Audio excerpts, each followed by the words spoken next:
اللہ سبحانہ و تعالیٰ کے خوبصورت ناموں میں سے خوبصورت نام الوارث۔ الوارث یعنی حقیقی وارث، ہمیشہ باقی رہنے والا، سب کے فنا ہونے کے بعد موجود رہنے والا۔ اس کائنات میں جتنی بھی چیزیں ہیں سب ختم ہونے والی ہیں سوائے اللہ سبحانہ و تعالیٰ کی ذات کے، جس کی بقا کو کوئی زوال نہیں۔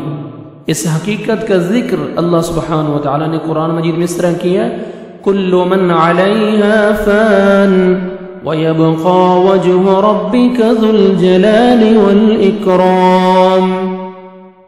جو بھی اس میں ہے سب فنا ہونے والا ہے، باقی رہے گا تیرے رب کا چہرہ جو جلال اور اکرام والا ہے۔ اللہ تعالیٰ ہی حقیقی وارث ہے، یعنی وہ ازل سے ابد تک، اس سے پہلے کوئی ہے نہ اس کے بعد کوئی ہوگا۔ سب چیزوں کا پیدا کرنے والا بھی وہی ہے، اور پیدا کرنے کے بعد انہیں انسانوں کی ملکیت میں دینے والا بھی وہی ہے۔ تمام انسانیت کی موت کے بعد بھی اللہ سبحانہ و تعالیٰ کی ذات رہے گی۔ اللہ سبحانہ و تعالیٰ کو نہ موت آئے گی نہ فنا ہوئے گی وہ ذات۔ قرآن مجید میں آتا ہے وَإِنَّا لَنَحْنُ نُحْيِي وَنُمِيتُ وَنَحْنُ الْوَارِثُونَ، بے شک ہم ہی زندہ کرتے ہیں، ہم ہی موت دیتے ہیں، اور ہم ہی وارث ہیں۔ اللہ تعالیٰ ہی جسے چاہتا ہے وارث بناتا ہے۔ قرآن مجید میں آتا ہے سورۃ الاعراف میں قال موسیٰ لقومہ استعینوا باللہ واصبروا ان الارض للہ یورثها من یشاء من عبادہ والعاقبۃ للمتقین۔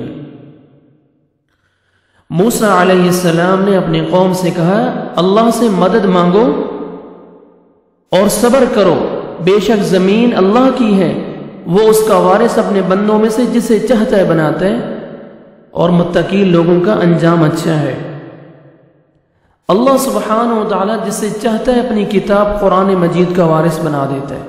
اللہ تعالیٰ فرماتے ہیں ثم أورثنا الكتاب الذين اصطفينا من عبادنا فمنهم ظالم لنفسه ومنهم مقتصد ومنهم سابق بالخيرات بإذن الله ذلك هو الفضل الكبير۔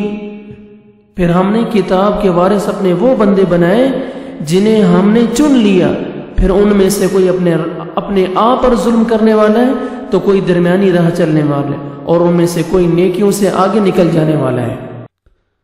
اللہ سبحانہ و تعالی متقین لوگوں کو جنت کا وارث بنائے گا۔ اللہ سبحانہ و تعالی فرماتے ہیں تلک الجنت التي نورث من عبادنا من كان تقیا، سورہ مریم میں۔ یہ ہے جنت جس کا ہم وارث بنائیں گے اپنے بندوں میں سے جو متقی ہوئے گا، ڈرنے والا ہوگا۔ عملی طور پر مسلمان کو کیا چاہیے، کیا کرنا چاہیے؟ سب سے پہلے اللہ کے بندے بن کے رہنا چاہیے۔ ہمیں اللہ کا بندہ بن جانا چاہیے، بندگی کرنی چاہیے اس کی۔ دنیا کی زندگی اور یہ متاع دھوکہ نہیں کھانا چاہیے، یہ ختم ہو جائیں گے۔ آخرت کی تیاری کرنی چاہیے، سب کچھ یہاں رہ جائے گا۔ جنت کا وارث بننے کا شوق رکھیں، اس کے لیے دعا مانگیں رب هب لي حكما والحقني بالصالحين واجعل لي لسان صدق في الآخرين واجعلني من ورثة جنة النعيم۔ اے میرے رب مجھے حکمت عطا فرما، صالحین سے ملا دے، اور مجھے نعمتوں بھری جنت کا وارث بنا۔ واجعلني من ورثة جنة النعيم، نعمتوں بھری جنت کا مجھے وارث بنا۔ اللہ سبحانہ و تعالیٰ سے دعا ہے وہ ہم سب کو اپنی معرفت اور ایمان نصیب عطا فرمائے، اور ہمارا خاتمہ اور ایمان پر ہو، اور ایمان پر ہی ہماری موت ہو۔ آمین۔